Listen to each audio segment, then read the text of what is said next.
सीतापुर का रहस्यमय मंदिर जो खोलेगा 42,000 वोटों का राज। ऐसा मंदिर जो प्रत्याशी की हार को जीत में बदल देगा। ऐसा मंदिर जो इतिहास में 42,000 वोटों से प्रत्याशी की जीत का बन चुका है गवाह। ऐसा मंदिर जिसका आशीर्वाद लेने से जीत पक्की होने का दावा। जो यहाँ पर आता है वो भावी विधायक बनता है, वो इसमें जरा भी शक। विधानसभा चुनाव की सबसे बड़ी कवरेज सिर्फ स्टार न्यूज पर आज दोपहर 2 बजे। उत्तर प्रदेश विधानसभा को चुनाव दस्तक दे रहा है। हर राजनीतिक दल इसकी तैयारियों में लगा है। भाजपा हो या सपा, रथ यात्रा के माध्यम से बड़ी बड़ी रैलियां कर रहे हैं। उनकी जनसभाओं में जनता की भारी भीड़ दिखाई पड़ती है।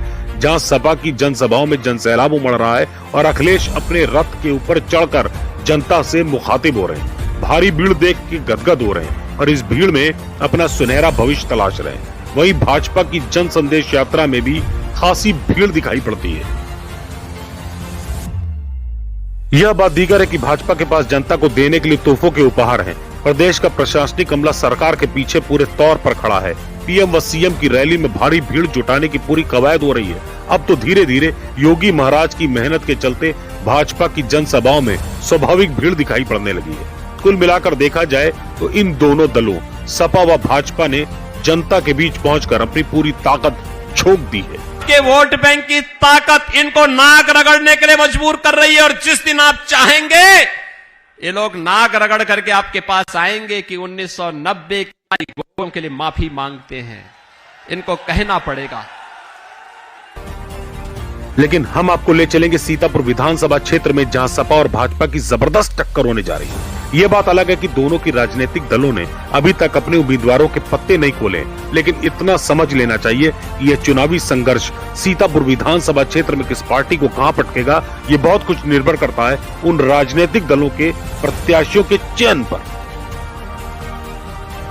अगर प्रत्याशियों के चयन में जो पार्टी गच्चा खा गई तो मुमकिन है कि उसका सफाया हो जाएगा। जहां तक प्रत्याशियों के चयन का सवाल है तो इसके लिए राजनीतिक दलों को इतिहास में भी झांकना होगा। उनको याद करना होगा कि आखिर 2009 के लोकसभा चुनाव में चौथे नंबर पर आई कांग्रेस सीतापुर विधानसभा क्षेत्र में 42,000 वोटों से ज्यादा वोट हासिल करके नंबर 1 कैसे हो गई थी। और सीतापुर का जो लोकसभा क्षेत्र था, इसमें पूर्व मंत्री और कद्दावर नेता कांग्रेस के श्री रामलाल राही जी चुनाव लड़ रहे थे।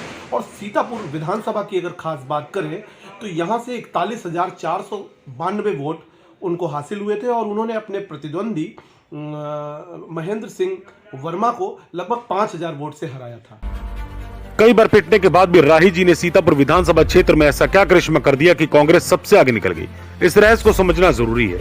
इसको समझने के बाद ही अगर राजनीतिक दलों ने प्रत्याशी का चयन किया तो हो सकता है जो करिश्मा कांग्रेस ने कर दिखाया था वही राजनीतिक पार्टी भी कर दिखाए। जो उम्मीदवार के चयन में राही जी की इस जीत का ध्यान रखे, हो सकता है उस उम्मीदवार पर भी वोटों की वैसी ही बौछार हो जैसे राही जी पर हुई थी। आखिर क्या वजह थी राही को सीतापुर विधानसभा क्षेत्र में सबसे ज्यादा वोट मिले? क्या ये साईं की कृपा का खेल था या राही की अथवा कांग्रेस का कोई चुनावी कौशल?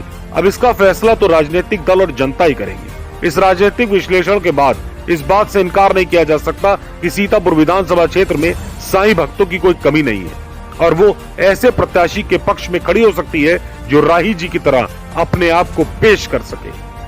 बाबूजी हमारे बहुत ज़्यादा ही साईं भक्त थे। वो हमेशा शिरडी जाया करते थे। वो जब वहाँ गए तो उनके दिल में भी विचार आया कि क्यों ना मैं अपने साईं बाबा को सीतापुर में लाऊं।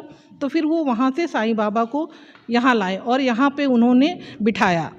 अपनी इच्छा पे साईं बाबा का मंदिर बनवाया। फिर उन्होंने इलेक्शन लड़ा। इलेक्शन तो देखिए अलग चीज़ हो गई, मंदिर अलग चीज़, लेकिन मंदिर की जो उपस्थिति में भक्त आते थे उनसे बहुत ज़्यादा लगाव हुआ। बाबूजी से भी लगाव था और उनको साईं बाबा से भी बहुत लगाव था। इस उपस्थिति में मैं यही कहूँगी कि उन्होंने सिर्फ बाबूजी को ना कि बल्कि साईं बाबा को ध्यान में रख के बाबूजी को वोट दिया है।